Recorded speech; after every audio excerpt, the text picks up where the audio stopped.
Franz Kafka is often regarded as the literary personification of existential misery, and with good reason. Kafka abandoned traditional storytelling, rejecting soothing tales and instead revealing the absurdity and alienation at the heart of contemporary existence. He painted a disturbing picture of a society dominated by repressive bureaucracy, with people locked in a circle of uncertainty and impotence. Kafka's works include a tangle of inconsistencies, unnerving insights, and a unique perspective on the darkest aspects of human existence. However, if we delve beyond the common idea of Kafkaesque, we will discover unpleasant yet pertinent realities about the isolation and absurdity that still exist in current society. To truly grasp Kafka's worldview, one needs contemplate his life and the turbulent age in which he lived, a time of political upheaval, industrialization, and the impending shadow of war. In the early 20th century, a young man called Franz Kafka strolled the tiny cobblestone alleys of Prague. The Gothic spires and twisting alleyways of the city appeared to mimic the gloom of his thoughts, as if it had emerged entirely from his mind. Born on the 3rd of July, 1883, Kafka entered an environment that would transform him into one of literature's most enigmatic personalities. He was the oldest of 6 children in a middle-class Jewish household. His father, Hermann Kafka, was a towering figure, physically intimidating, boisterous, and domineering. He had started a profitable firm from nothing, a self-made guy who valued strength and practicality above all else. In contrast, his son Franz was a delicate, introverted boy who was extremely sensitive and often overwhelmed by his father's severity. Hermann Kafka had little sympathy with his son's calm demeanor and love of literature. He saw Franz's literary goals as a waste of time, a sign of weakness in a world that expected toughness. This striking disparity in their personalities caused a rift between father and son, which Franz would spend his life attempting to bridge, but never successfully crossing. He frequently depicted his father as a dictator who wielded an iron grip over his family, a person whose authority would eventually materialize in Kafka's literary works, in which protagonists are trapped by inexplicable authority figures. In 1919, Kafka penned a revealing letter to his father. Although it was never sent, the letter remains one of his most important works. Kafka accused his father of destroying his soul, suppressing his creativity, and leaving him with a profound sense of inadequacy. He composed the following sentence: "My writing was all about you. All I did there, after all, was to bemoan what I could not bemoan upon your breast." The letter reads like a trial, with Kafka presenting facts and making an emotional plea for understanding, an ineffective attempt to bridge the distance between them. By 1908, Kafka had finished his law degree at the German University in Prague and landed a post at the Workers' Accident Insurance Institute. This profession consumed his life for about 14 years. By day, in 1915, Kafka released the Metamorphosis, a novella that became his most famous work. The narrative begins with a terrifying sentence. As Gregor Samsa awoke one morning from uneasy dreams, he found himself transformed in his bed into a gigantic insect. From this shocking beginning, Kafka transports the reader to a nightmarish world where the lines between reality and the bizarre are blurred. Gregor Samsa, the protagonist, is a traveling salesman who supports his family. He awakens one morning to find himself strangely changed into a monstrous vermin. He is unable to leave his chamber or talk, and his family, appalled by his new look, shuts him up, humiliated and repulsed by who he has become. Gregor's change is an effective metaphor for Kafka's sentiments of alienation and self-hatred. Kafka was already suffering from TB, a sickness that would follow him throughout his life. He felt like his body was betraying him, weakening him, and making him a burden on others around him. The Metamorphosis is a narrative about solitude, featuring a man estranged from his family and society. Gregor's metamorphosis into a bug represents Kafka's dread of being an outcast, perceived as worthless and unattractive. Just as Gregor's family finally rejects him, Kafka was concerned that his own family, notably his father, saw him as a disappointment. The novella's gloomy finale, in which Gregor dies alone and his body is tossed like rubbish, echoes Kafka's own existential anxieties of dying alone, unloved, and forgotten. In 1914, Kafka began writing The Trial, a novel that represents his vision of the current human situation. The narrative follows Joseph K., a bank worker who gets jailed without being informed of his offense. He gets lured into a bizarre legal procedure rife with bureaucratic oddities and changing laws. Joseph K. spends the whole story attempting to figure out his alleged crime and navigate the justice system. Kafka's picture of opaque and ludicrous power in The Trial was not pure fiction. It represented his own encounters with the faceless bureaucrats of the Workers' Accident Insurance Institute. Surrounded by red tape and procedural complications, Kafka saw how bureaucracy's machinery might crush people and leave them impotent. Joseph K.'s fight against this unseen, all-encompassing authority reflects Kafka's own life, in which he felt condemned by society, his employment, and, most piercingly, his father. The novel's environment, which consists of gloomy, claustrophobic chambers, convoluted passageways, and smoke-filled offices, represents Kafka's inner world. He felt imprisoned in his situation, surrounded by society expectations and personal vulnerabilities. Finally, Joseph K. is brought to a quarry on the outskirts of the city, where he is executed like a dog, with no explanation given. The novel's sad climax provides no closure, leaving both the reader and Joseph K. perplexed and despondent. Kafka's depiction of Joseph K.'s hopeless search for justice is an effective indictment of bureaucracy's dehumanizing consequences. It portrays the sensation of being lost in a system unconcerned for human pain, a concept that is relevant in today's increasingly complicated, impersonal society. Kafka's strong need for connection was frequently at conflict with his fear of intimacy. He was twice engaged to Felice Bauer, a Berlin-based entrepreneur, but the engagements were called off. Their friendship was primarily maintained through letters, where Kafka felt more comfortable expressing his emotions. In these letters, Kafka expressed his grave concerns about marriage and commitment. He saw marriage as both a dream and a horror. He craved company, but dreaded losing his freedom. Kafka's uncertainty about intimacy was a recurring subject throughout his life. He has a similar connection with Milena Jasenska, a Czech journalist. Milena was one of the few persons who appeared to grasp Kafka on a profound emotional level. Their letters are loaded with raw intensity, exposing Kafka's most profound fears and wants. He frequently portrayed himself as a ghostly person, living on the outside of existence, unable to fully participate in the actual world. Kafka's phobia of physical closeness was inextricably linked to his self-image, compounded by illness and fragile health. He felt himself as a burden, incapable of fully participating in the physical world. In a letter to Milena, he stated, "I am nothing but literature, and can and want to be nothing else." This comment expresses Kafka's perception of himself as a disembodied voice capable of only communicating with others through the written word. Despite his need for intimacy, Kafka seems to feel that he was meant to be alone. His interactions with women were characterized by a push-and-pull dynamic, with him growing closer only to recede in terror. This conflict between the yearning for connection and the dread of it is a frequent motif in his writings, in which characters want for acceptance while fearing the vulnerability it takes. Franz Kafka saw writing as both a compulsion and a misery, requiring him to go into the deepest recesses of his mind. He frequently portrayed the procedure as a type of exorcism, a painful necessity to confront his demons. Writing, for Kafka, was more than simply an artistic endeavor. It was a sacrifice, an act that left him exposed and vulnerable.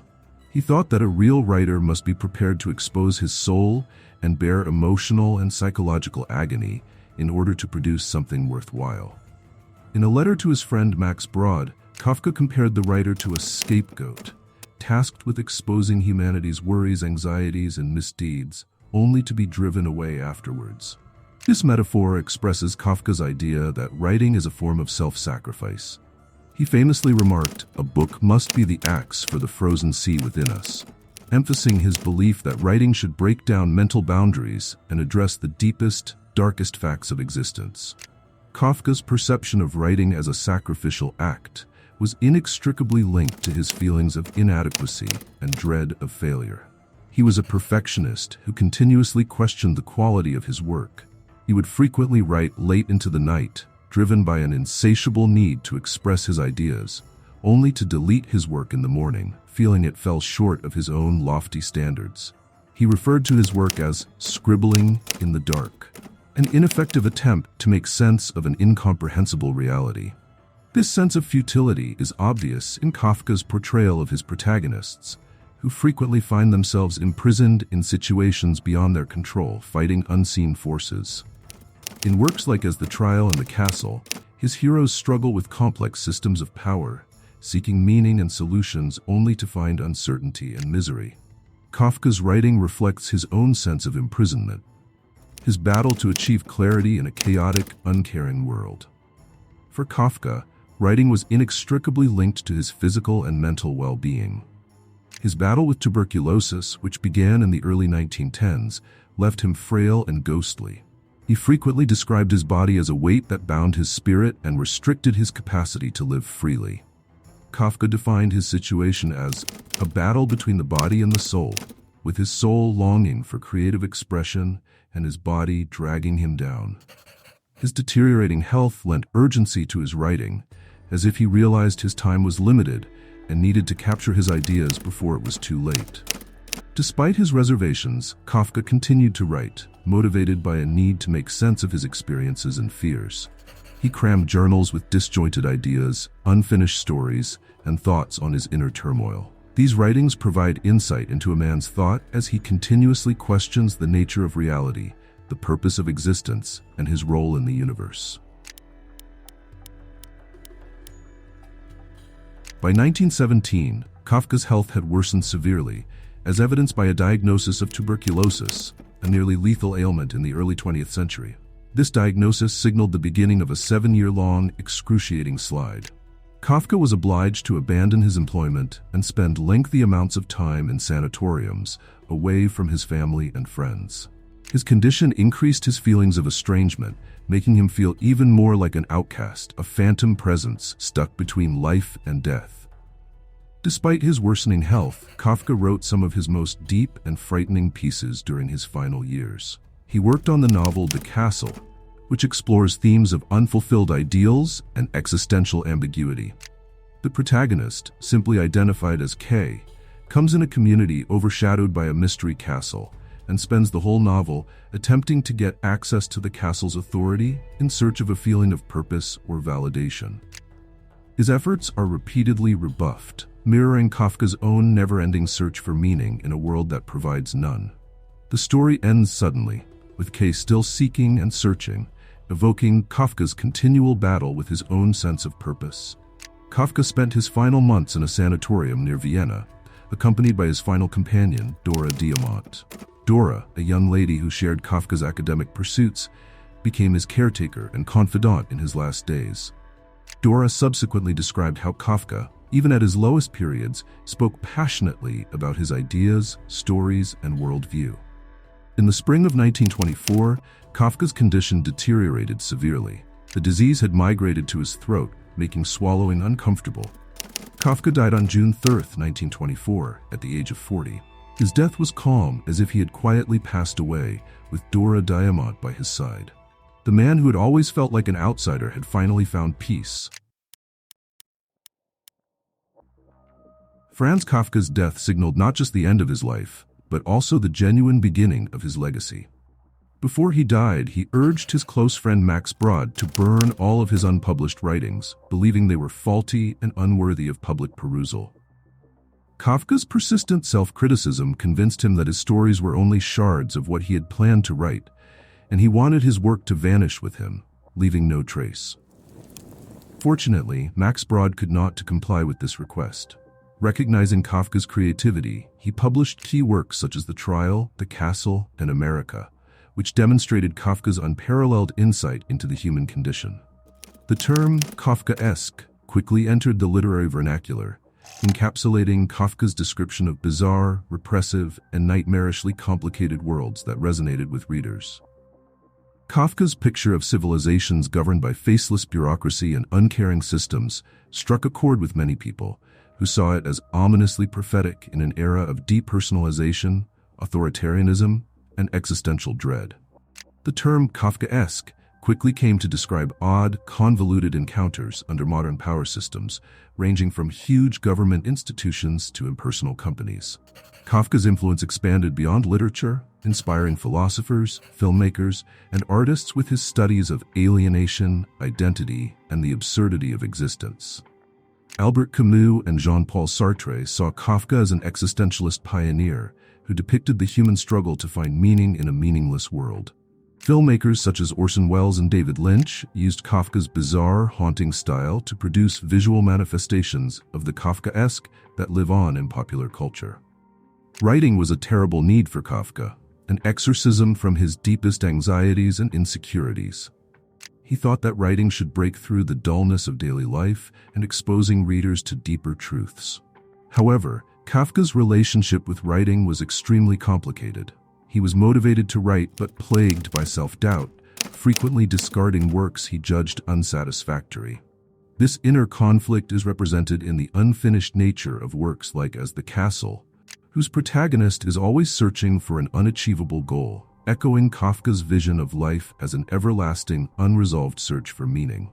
Kafka made many sacrifices for his craft, including his health, relationships, and social life, pouring out his worries, anxieties, and frustrations in his work. Through his unwavering devotion, Kafka created a legacy that continues to confront and disturb readers, revealing important truths about the absurdity and loneliness of modern human existence.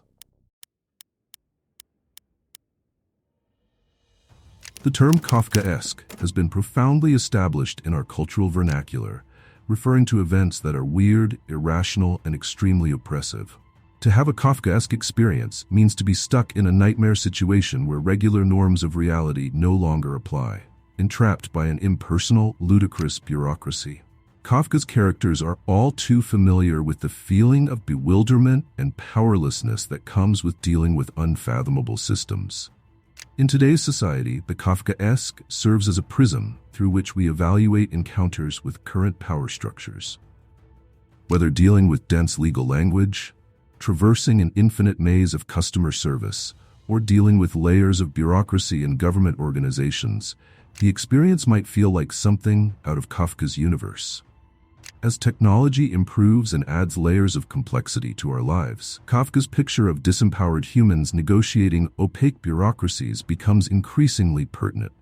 Kafka's writings had a tremendous impact on writers such as George Orwell, Philip K. Dick, and Haruki Murakami. Orwell's 1984, with its depiction of a totalitarian state that regulates every area of life, pays homage to Kafka's picture of tyrannical authority figures. David Lynch and Terry Gilliam have brought Kafkaesque events to life on film.